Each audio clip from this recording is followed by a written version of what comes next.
পদ্য লিখতে পারি না কঠিন করে, অ্যাবস্ট্রাক্ট কিছু ধরিনি তো কোনো দিন। রাগ ভালোবাসা সবটাই সরাসরি, কবিতা আমার একেবারে স্তরহীন। বোদ্ধা বলেছে, বুঝলেন মহাশয়, এই লেখাগুলি হতে পারে না পদ্য। ভাব ছাড়া শুধু চলে কি অন্ত মিলে? একটা লাইনও নয় কেন দুর্বোধ্য।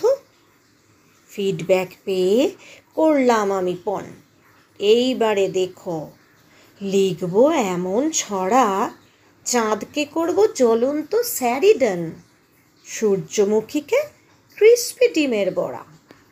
সেই থেকে ভাই কাজে ও কর্মে ইতি, কাব্যচর্চা চলিতেছে সারাদিন। খিচুড়ি একটা হইলেও হইতে পারে, কবিতা আসার পসিবিলিটি ক্ষীণ।